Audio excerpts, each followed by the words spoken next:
नमस्कार, आप देख रहे हैं खबरें अभी तक। मैं हूं आपके साथ अनुराधा तुरान।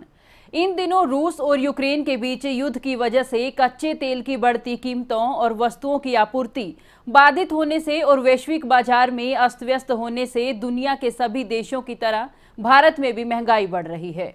महंगाई की मार अमेरिका, ब्रिटेन, तुर्की, पाकिस्तान जैसे कई देशों में भारत की तुलना में कई गुना ज्यादा है, लेकिन फिर भी महंगाई से आम आदमी से लेकर अर्थव्यवस्था की मुश्किलें कम करने के लिए नई रणनीतिक प्रयासों की आवश्यकता है।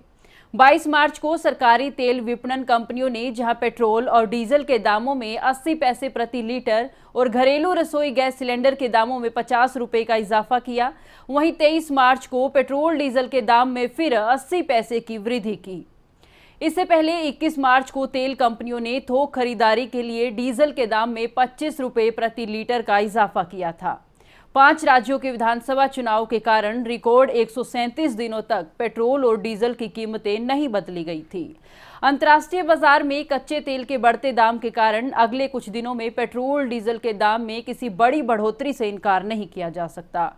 कुछ सप्ताह में चीन में कोरोना संक्रमण में लगातार बढ़ोतरी को देखते हुए कई शहरों में लॉकडाउन लगा दिए जाने से भारत में इलेक्ट्रॉनिक उपकरणों, ऑटोमोबाइल और कच्चे माल की आपूर्ति में कमी आने से इन क्षेत्रों की वस्तुओं की कीमतें बढ़ने लगी हैं। पिछले कुछ समय से देश में खाने के तेल के दाम आसमान छू रहे हैं।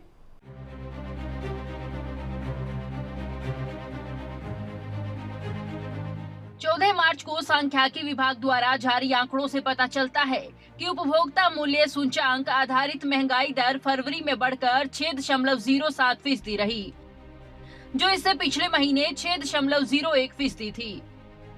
इसमें बढ़ोतरी मुख्य रूप से खाद्य एवं पेय, परिधान एवं फुटवेयर और ईंधन एवं बिजली समूहों में तेजी की वजह से हुई है। देश में खुदरा महंगाई फरवरी में बढ़कर 8 महीनों के सबसे ऊंचे स्तर पर रही। जब तेल और जींस की कीमतें बढ़ती हैं तो गरीब और मध्यम वर्ग के साथ आर्थिक वृद्धि प्रभावित होती है। सरकार और रिजर्व बैंक को नई रणनीति के साथ कदम उठाने की जरूरत है। कालाबाजारी पर नियंत्रण रखना होगा। देश को प्रतिदिन करीब 50 लाख बैरल पेट्रोलियम पदार्थों की जरूरत होती है। भारत कच्चे तेल की अपनी जरूरत का करीब 85% आयात करता है। इस आयात का करीब 60% हिस्सा खाड़ी देशों इराक, सऊदी अरब और यूएई आदि से आता है। कच्चे तेल के वैश्विक दाम में तेजी के बीच तेल विपणन कंपनियों की एथेनॉल मिशन कार्यक्रम में दिलचस्पी और बढ़ानी होगी। अगर रूस से भारत का तेल आयात 1% से भी कम है, लेकिन अब रूस से तेल आयात में वृद्धि लाभप्रद हो सकती है। जिस तरह पिछले वर्ष पेट्रोल डीजल की कीमतें 100 रुपए प्रति लीटर से अधिक होने पर केंद्र सरकार ने पेट्रोल और डीजल पर सीमा और उत्पाद शुल्क में और कई राज्यों में वैट में कमी की थी, वैसे ही कदम अब फिर से जरूरी दिखाई दे रहे हैं। न्यूज़ डेस्क, खबरें अभी तक।